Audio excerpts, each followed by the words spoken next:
the obvious question, Jean-Paul, is how did the Giants find you to bring you in before the Jet game to give the team a little pregame chat? Well, I've been friends with the team chaplain for about 2 years. Mm-hmm. I've actually come and spoke to them before. Okay. And I'd done chaplains for them in the past. And he gave me a call and he said, "Hey, I know it's the last minute, but could you come give chapel Friday night before the Jets game?"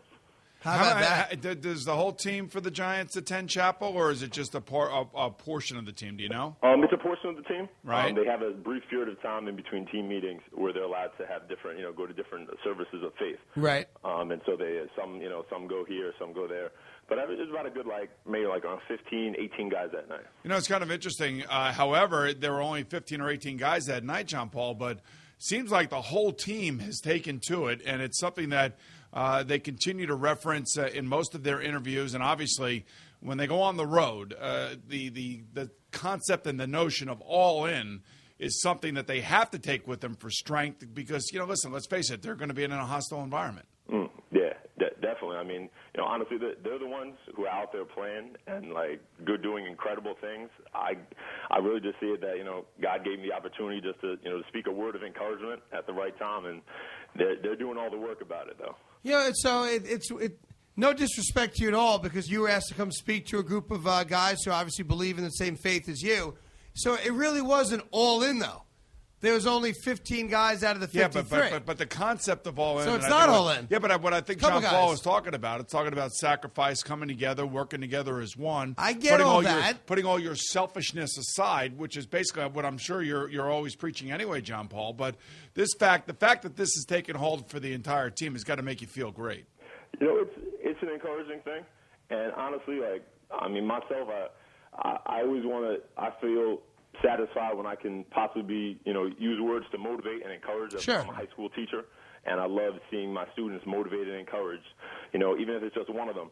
Well, let me say this. What you do in your life is obviously a very good thing. You're an educator. I would guess, just from talking to you a few minutes and reading about you, that you're a very good educator. You have a great relationship with the students.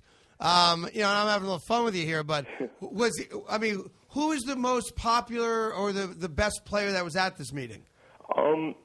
There were quite a few. I remember Justin Tuck was there, Eli Manning, Victor Cruz was there that night. Mm-hmm. They're usually a pretty good. In the past couple of years, there's been a pretty good attendance, usually by some of the more notable guys. That's it. So Eli Manning was there. Mm-hmm. And is there just for the average guy, Giant fan out there, Jean-Paul, who doesn't know what goes on, normally on these Friday nights, it's a religious-based kind of get-together, or it's just guys kind of hanging out talking? And what's the actual purpose of those Friday night things? Basically, it's a chapel because oftentimes they play on Sunday. Right. That's happened to be Friday night that week because they played on Saturday, but it's usually they can't necessarily attend church on Sunday. So there's a sermon like if you go to church on Sunday, it's the same concept, yeah? Yeah, pretty much the same concept, yeah. Gotcha. And then, of course, you gave the speech. And what prompted you at that point to use the poker chips and the all-in mantra for the group, the dozen or so guys that came?